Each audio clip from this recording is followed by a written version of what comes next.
sometimes you guys write bad articles, and does your editor come in and say, hey, either write this one better or I'm going to fire you, or does he look at what you've done in the past? I mean, it's all the same stuff to me. Has that ever happened to you as a writer, Judd Zulgad? Can I say I think Zim is doing the equating wrong here. I think in the world of journalism, what Dan Bailey did on Sunday would be more akin to plagiarism.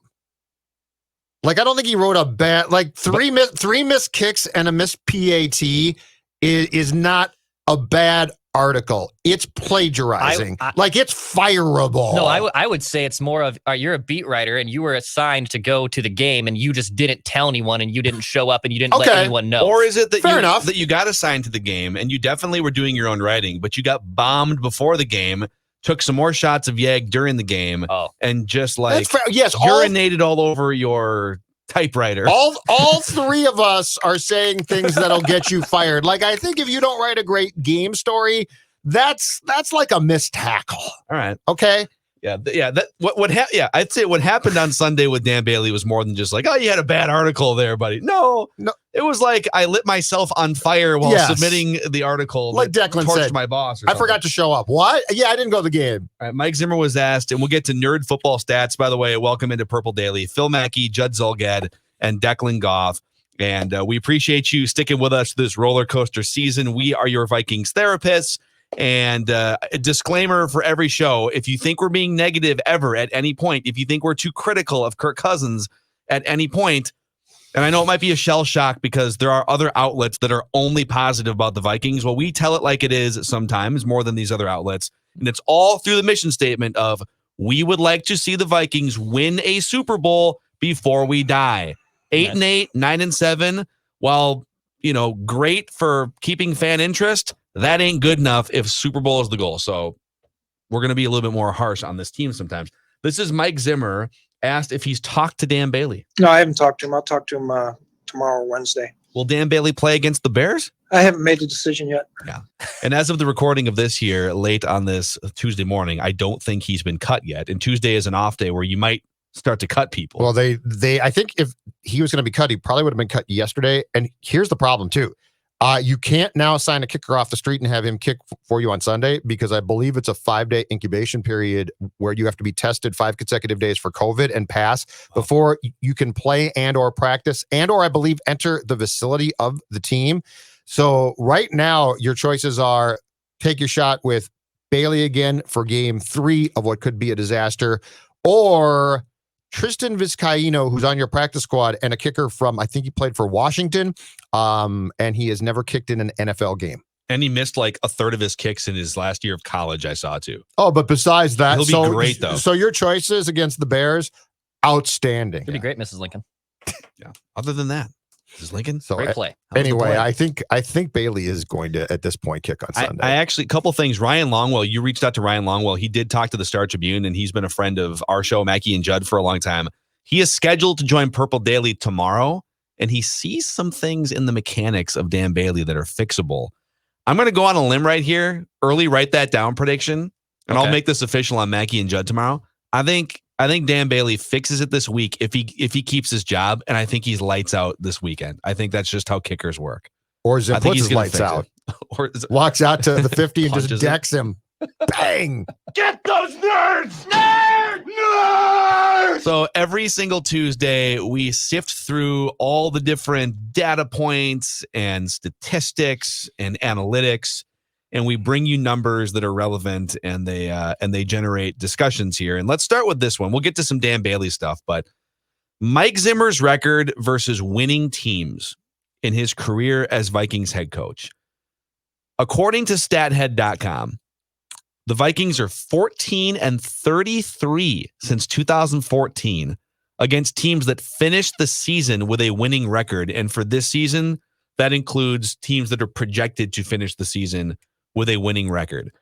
So out of context, it's like, okay, well, that doesn't seem very good, right? 14-33, but they are winning teams, and they're winning teams for a reason. Like, you're not just going to beat winning teams on a regular basis. So like what is to be expected in this win-loss category?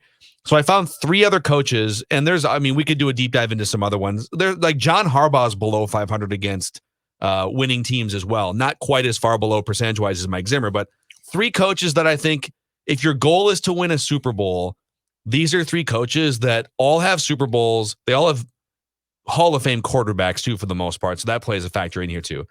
Andy Reid with the Chiefs, he's 500 as not counting his Eagles tenure, but as Chiefs coach, he's 500 against winning teams, 28 and 28. Okay. Now, 3 of those years, Patrick Mahomes, but the other 3 or 4 years, Alex Smith. Mm-hmm. So he was beating some winning teams with Alex Smith too, beating more winning teams with the greatest quarterback of all time. Pete Carroll with the Seahawks is 33 and 32 against teams that finished the season with a winning record. And Mike Tomlin is an incredible 49 and 42 against teams that finished the season with a winning record. Wow. So your thoughts on Zimmer being 19 games below 500, 14 and 33 in his career as coach against winning teams? The record itself is unacceptable. I think Pete Carroll, the comparison is probably incredibly fair. Now, nice to have Russell Wilson. Yeah, and sure. but now we're taking shots. No, you guys are negative on Kirk. But here's where I will say, nice to have a Wilson or a top quarterback. But keep in mind, in Mike's world, his team begins with defense. So like you can't. Mike's not sitting there saying, "I'm an offensive coach that can't find a QB."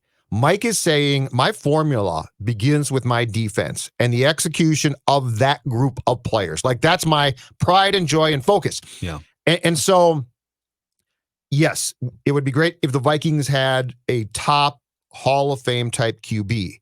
That being said, that's not how Mike lives his life. Like, Mike wants the offense to do its job, and he doesn't care how they do it. What he wants them to do is he wants them to execute for the benefit of his defense. So, like, I can't sit here and say, you know what, if Teddy had panned out, that was Mike's guy. He was, but it wasn't because Mike loves and, cultivates like Reid does, right? Yeah. The QB position. And keep in mind, too, don't say, or we can't say in KC that Reid is, fortunate in this sense. The Chiefs had a good, solid QB. They then said, we can do better. They then made a trade to go up and get Mahomes. So, like, their strategy was incredibly sound and wise, but they didn't just trip into this kid. They cultivated this because they saw this path. Mm-hmm. And it's turned out that they were 1,000% correct. Seattle took a flyer on a 3rd-round QB in Wilson, but they had just signed Matt Flynn to a big contract. And most teams would have never said, this 3rd-round QB is playing great in camp. Let's not play the guy that we just signed. The point being is, in these cases, these teams have made calculated decisions and at times gutsy ones to get to where they are. But the thing with Mike is, if you're going to base your philosophy on your life around the success of your defense, it better be damn good all the time.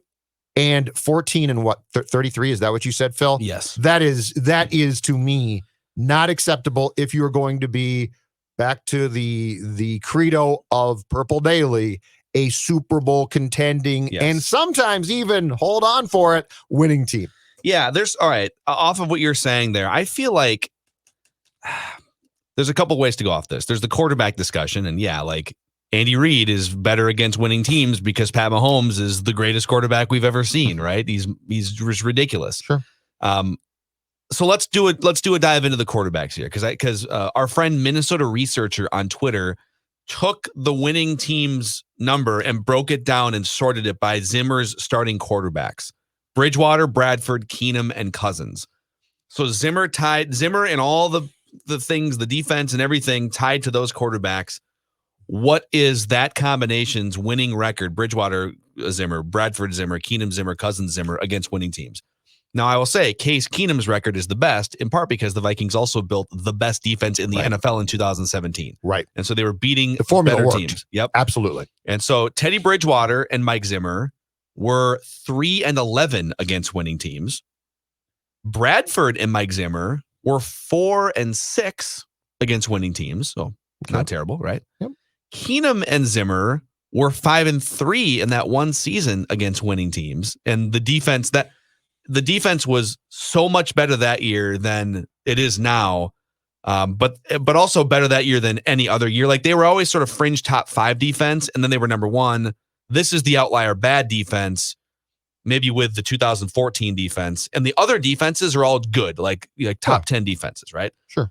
And Kirk Cousins and Mike Zimmer are 4-17 against winning teams.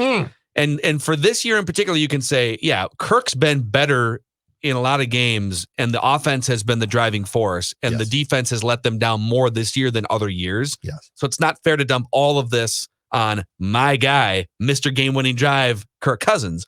But it is pretty telling that the Cousins-Zimmer record is worse by far than some of these other records, but none of them are really great records outside of the one year where they had the number 1 defense in the NFL. And let's go back to, and I think the fairest year to pick at like a scab, 2018, because that team was supposed to be a Super Bowl type team that took a quarterback who was considered, right or wrong now, superior to Keenum and win. And they only beat like one winning team that year. And that to me is the year that you could go back and say, this is not acceptable. Like Cousins was not signed to develop here.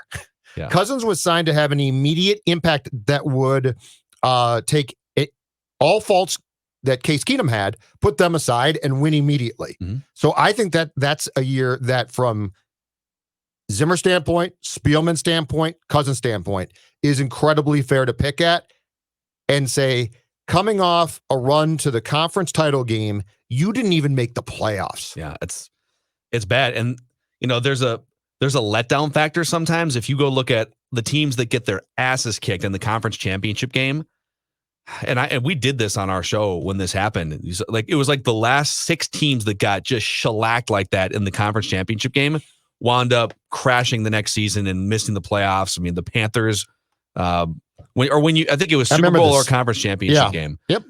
And so that's part of it. But the other thing I would point to in terms of why does Mike Zimmer have such a hard time beating winning teams? The Vikings play such a safe and thin margin for error style of football. Mm-hmm. It's all predicated on defense first, time of possession, and grind out the run game. Mm-hmm. They're not looking to be super dynamic offensively. Sometimes they are. I mean, there's been moments with Stephon Diggs and Adam Thielen and now Justin Jefferson. Like, they can be dynamic. But since 2014, here's another nerd stat for you guys. Get those nerds! Nerd! Nerd! The Vikings have attempted the 4th fewest amount of passes of any team in the NFL. And so and actually it's funny because Seattle's among that too. You'd think that, wow, really, with Russell Wilson? And now they're letting Russ cook a lot more the last couple of years. Right. But when you run the ball more than any other team, not just to run out a lead in the second half, but when like your approach early in the game is to pound the run and play defense in time of possession, mm-hmm. you're essentially making it so that you're not giving yourself a chance to win games by 14, 20 points and have those blowouts that pop up once in a while. You're playing a style that's going to result in a close game one way or the other. And if you don't complete a 4th quarter comeback, or if the other team gets ahead late or something happens, you're going to lose more often. Mm-hmm. So, and then obviously, like, if you don't have Pat Mahomes, you're going to lose more often too. So playing that conservative style definitely keeps you in more games, but it also leads to losses in situations where if you were to just throttle down early with your weapons and get out to a 14-point lead. Sunday. Exactly. Like the Vikings scored 6 points in the first half. I mean, Dan Bailey needs to make a kick, sure, but score a touchdown too. The Vikings cannot, with the way that they operate, they cannot lose Sunday's game. Like there's no margin to lose that game. They can't. If you dominate time of possession, and you have opportunities, you can't lose that game. Which is why the lengthy drive that drove me crazy in the 3rd quarter is so instructive to how they operate, because that drive was very much we lead drive and you're down 23-6. Yeah. But I mean, that's a game that in Zimmer's world, you have to win. You cannot lose it. Yeah. You have to win it. And again, like Dan Bailey makes some kicks and they might win that game. Right, but I'm saying they can't, but Phil, to that point, that can't go wrong. Like that's the thing is there is no margin for it. There's no margin for Dan Bailey to have a horrific day. Mm-hmm. And that's a problem. Yep. I mean, look at that game last night. Baltimore, Cleveland. Stefanski too. But look at that game. Those teams are going up and down like it's NBA basketball 2020. Mm-hmm. And then back to your point, the Vikes come along and say, "Oh, do you guys remember the bad boys from the Pistons?" And we're like, "What?" And they're like, "Oh yeah, we're going to slow her down." Yeah. So one more thing off this, and we'll get to some more nerd football stats. Is there anything you could foresee the Vikings doing or Mike Zimmer doing to like short of landing Patrick Mahomes that would bring them to at least a 500 record going forward against winning teams, so that they're not just getting beat 2 out of every 3 games against winning teams? You can say, well, they got to fix the offensive line. No, you got to do this. It's like, well, no, in there with how they do things, you would basically, yes, the answer is this, but it's very tough to do because it involves getting every part of it right. You would have to get a defense again as good as the 2017 defense. That's how you do it. But I don't know that you can. That's 11 pieces to a puzzle. It's like that's like a once that's in not a one piece. It's a once in a generation roster construction. Yeah. It doesn't just happen. Yeah. It doesn't you can't just maintain that on an annual basis. They had it in 2017. But I mean that's my answer to your question is that. Yeah. Like you would need to go out every Sunday and dominate defensively with 2 bad games. Yeah. Here's another one for you. As the nerd football stats of the week are presented by Federated Mutual Insurance Company. Federated is helping business owners. I don't think they can help special teams units. I don't know that you Are can you check sure about that? Federatedinsurance.com. You can see if they've got like a special teams or kicking Can Dan section. Bailey go online maybe? LinkedIn is my best recommendation for Dan Bailey.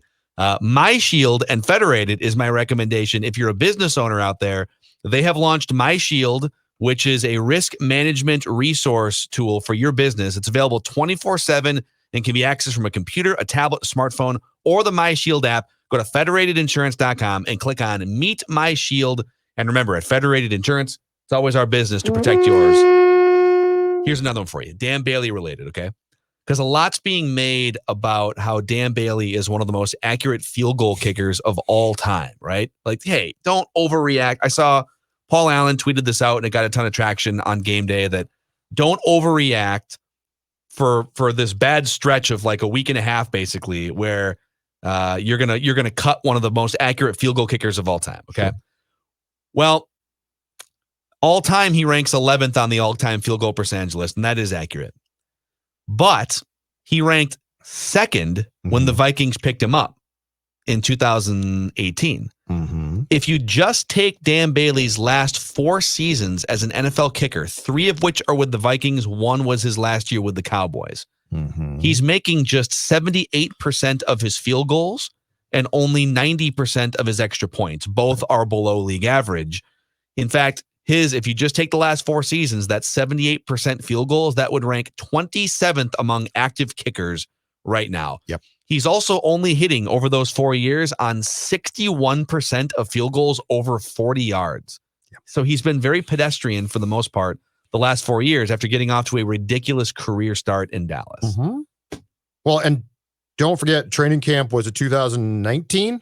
The Vikings became so concerned about Bailey's struggles in the preseason that they traded a 5th-round pick to Baltimore for Kari Vedvik, who they then ended up cutting because he was so atrocious. But this is not like they have not tried to replace Bailey before.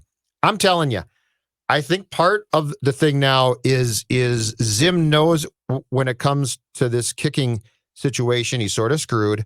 And I think he also knows that he has now cut 2 guys during the course of the season, 3 if you include the Vedvik cutting. And I think he also knows that this is now become at least partially a reflection on him. So we shouldn't make it out like Bailey got here and has been just great. They tried to replace him, before. So you would like to see them solve this eventually, though, wouldn't you? Like, and I'm not talking 10 years. I'm talking, wouldn't it be nice to have a 5-year run with no kicker controversy? I thought that we were actually going to get through 2020 okay before this, but wouldn't it be nice to have a 5-year just steady kicker run where you don't have to go through these shenanigans? Declan's going to pull some old tweets exposed later this week on Mackey and Judd. I thought we were there about 2 months ago, according to my Twitter feed, that people are sending to old tweets exposed. I was very comfortable with Dan Bailey up until 2 weeks ago. You were right. But the numbers bear it out. I mean, he's been a below average kicker. In fact, maybe a well below average starting kicker over the past 4 seasons in the NFL. You know what? The one thing where he is incredibly fortunate is this. Sunday's game, no fans. Can you imagine home stadium if he shanks a kick? Oh, man. Yeah. That place would erupt. Well, there's been a couple games like early in the year when Kirk was playing just horrible The Atlanta football. game would have been awful. Dude, like the Atlanta game where he throws that interception Yes. out of the gate against a winless team. They would have booed him off. They would have single-handedly at halftime of the Falcons loss booed Cousins off the field. I don't think they would have cared about the rest of the team one damn bit. Totally. It would have been all Kirk. Yeah. But if Dan Bailey attempts, a 36-yard field goal first quarter Sunday, it goes wide right. If they had fans there, I can only imagine what how poisonous that place would be. Do you have just an impromptu pecking order of the biggest Vikings kicker meltdowns? Like, how would you rank what's happening with Dan Bailey? I've got names, and then I think we should rank them. Okay. So I've got names for you because there have been some good ones, certainly through the years. Yeah, let's fire this up. Okay. Football. This is showing my age, but I don't know who Doug Breen is. Brian. Doug Bryan.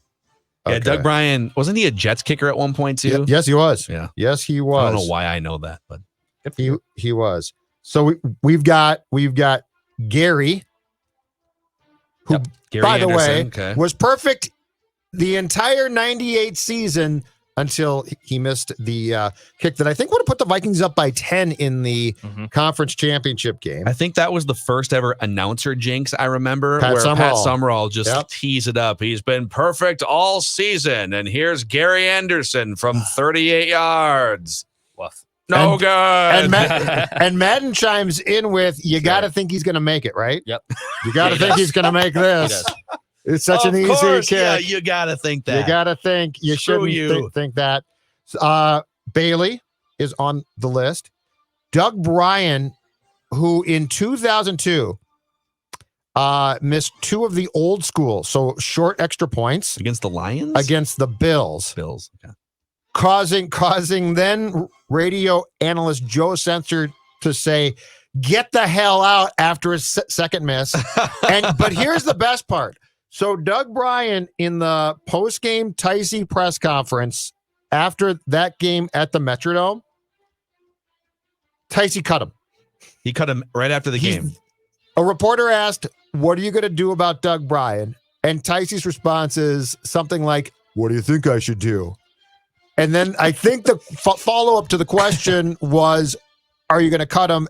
And Ticey said yes. So he basically confirmed. And then, Phil, here's the best part. On his way home, Ticey called the KFAN postgame show to talk about it more. That's awesome. Amazing. The head coach called the postgame show. Amazing. So Doug Bryan, Bailey, Anderson, Walsh. Yeah, 27 Blair yarder. Walsh. There's a couple meltdowns. There's the 27 yarder, and then there was just like the preseason meltdown the next year. But we'll go the 27 yarder and everything that came after it. The Daniel Carlson And Daniel Carlson. Right? Okay. Those are my 5. Did Jan Stenerud ever have a meltdown? No, Vez? not that I recall. Not that I recall. So we start with 98. We got 2002 covered. We got 2015. Okay. We got 2018, right? That's Carlson. Correct. And then 2020. All right. In terms of, there's meltdown factor. Like if you miss 2 old school extra points and get cut after the game, that is just like an amazing up in flames And that's situation. what? A 20 something yard attempt? 19 old yard, school it's extra? it's a 20 yard attempt, 19 yard attempt, Okay. right? But it's not NFC Championship game, Super Bowl Yeah, on Gary the line. might have to be atop the I list think because of he has that. to be, yes. I actually, all right, this is going to sound crazy. I actually think Blair Walsh is atop the list because it's a 27 yard, like the game ends if you make it situation, right? I get that it was like 50 below zero wind chill. Yeah. But it was 27 yards, and I think there wasn't much time on the clock. There might have been no time on the clock. I think that miss ended the game, if I'm not mistaken. It was near the end. Yeah. And so that's number one for me. And then his career just sort of derailed after that. Gary Anderson was a little further back. It was 38. Yeah. There was I still think it's so there historic. was a rusher coming in from the right that caused him to pull it. You're going to the Super. I mean, you're going to the Super Bowl. If you get that kick, you're up by 10, and your fate All is right, basically. that's fair. Blair Walsh for sure too. Okay. Yeah. I think 3's got to be missing 2 old school extra points and your coach cutting you in the post game press conference. What do you think I That's should do? hilarious. It is pretty fun. That's got to be number 3, right? Okay. You're getting dressed. The reporters come in and have to tell you've been cut. You're out, dude. Just Okay, so 3, Doug Bryan. Dan Bailey's number 4. Yeah. And Daniel Carlson's number 5. Okay. Daniel Carlson wasn't even that big of a meltdown. It was like And week it was 2 for It was God's week sake. 2. There wasn't on the It's a line. rookie. And with Blair, it was, I think when you look at the 2015 playoff field, like Carolina represented the NFC that year. Like the playoff field was there for the Vikings to make a run. Teddy. And Teddy. 2 gloves. Teddy Two would have- gloves. 2 gloves could Can have you done imagine it, what man. would have happened to my psyche if Teddy Bridgewater led this team to a Super Bowl? It would have been But potentially greater disastrous. what happens then if he does that and then the next year the leg snaps? Oh my God. I think they stick. Even if they they got stick to with him? yeah, I think they stick with him. Maybe. Yeah, if he's got a ring, they definitely stick Yeah, with him. they- For sure. they would Well, stick hell, with him. just a Super Bowl berth. Just got him there. Yeah. Let's say they lost. I got one more for you guys. One more. Get those nerds! Nerds! Nerds! All right, and this we can have a bigger quarterback discussion tomorrow on our state of Kirk Cousins. But this next stat is off of one of the great Monday Night Football games we've seen the last couple of years. Lamar Jackson, despite spending a half hour of real time getting an IV for cramps or sitting in a bathroom stall, That would have you been make the decision. That would have been the longest having to go really in a long time, Phil. It happens. he ran for 124 yards on 9 carries last night. He also juked his way out of pressure a bunch of times. Yes. Baker Mayfield got out of pressure a bunch of times. Yeah. And I'm watching that game last night and I'm watching the mobile quarterback play. And I'm thinking 10 years ago when you were watching, Sunday Night Football or Monday Night Football and the marquee matchups in those games, like Eli Manning. Coming up next, statue quarterbacks dropping back in the pocket and curling up in the fetal position under pressure, right? Like 10 years ago, guys like Eli Manning ran the league. Just drop back 2 seconds. If the rush gets home, turtle like Peyton does, right? And now we literally have half the league is a human joystick with a big arm, including like Josh Allen, Russell Wilson. Aaron Rodgers can still move for 35 years old. And so, yeah, like offensive line is important for every team. And the Browns actually have a great offensive line. But when you have dudes like Lamar Jackson or Kyler Murray or Mahomes, Wilson, Josh Allen, like Deshaun Watson, it gives you so much room to just cover up weak spots. Like you don't feel, oh my God, we need 5 Hall of Fame offensive linemen for my statue quarterback to drop back and have perfect conditions. Mhm. Last night, Lamar Jackson just Yeah. boom, 35, 42 points, whatever it was. Yep. So And he buys time. So he scrambles. And it's just sort of weird because he's just freaking running around back there. The defensive back lose their contain and he finds guys. Like that touchdown that won the game was basically that. He scrambled so long that the defensive backs couldn't keep up with the receivers. And like eventually a guy comes open. It's like school ground football. It's awesome to watch. But the thing about it is, like you watch those offenses operate, Phil, and this does not make, to be clear, the Vikings offense a bad one. But then you watch the Vikings offense operate, and it's like it's in 2 different sports at times to me. well, they have one gear that they're really comfortable operating in, right? And when they can operate in that gear, Yeah, no and they throttling down. and they can pound it to Dalvin and play action and Kirk accurate down the field, right? Like, and the offensive line's blocking. Yep. If they can operate in those parameters, they are really, really good, if not great offensively. The problem is if they get knocked off their perch or a defense brings a game plan or they fall behind or whatever happens, it's way harder for them to switch gears than some of these other teams. You know just don't have who'd as be many great options. now? Who would fit in perfectly? Dante? He'd, know. He'd be the norm. I know. He's so the much norm fun. now. God, can you imagine just like 270-pound Bowls throw people the ball over. 80 yards down He the can field? throw exactly right. I mean, He's so much fun. I love Teddy, but Dante's second to me, and I would honestly think I'd rather take Dante in 2020, and that's coming from Now, Teddy Bridgewater. durability too. Even though they both Sure. blew their knees out, but just who they are. Dante's skill set right now is absolutely perfect. Yeah. Well, that's a wrap. Sorry, Dex. On this episode of Purple Daily. Didn't mean to Great birthday start. Thank you. Yeah, ruin your birthday for you. Happy 28. birthday to Declan. Yeah. 28 years Old old. man. If you have advice for Declan on his 28th birthday, drop a line in our YouTube comment section, youtube.com/Purple Daily Podcast. How should Declan go about Find a new his football 28th team, year? Dex. Perhaps the Buffalo Bills. That guy on the left, does he have a purpose yet? I'm sure that's most likely that'll be the comments. Because I see those still every day. What does that guy on the left do? He doesn't do anything. He doesn't do anything. Literally. Do we really get that comment? Yes. What does the guy on the left do? Dex does everything behind the scenes for us so that we can sit up here with our Santa Claus beards and be negative about the Vikings. All right. We'll see you guys on the our chubbiness. The state of someone made a comment like, Phil looks like he's keeping the restaurants in business, I not saw only with his that. own orders, but other people's orders That's too. not very nice. I am. It's great. All right. We'll see you guys tomorrow on Purple Daily.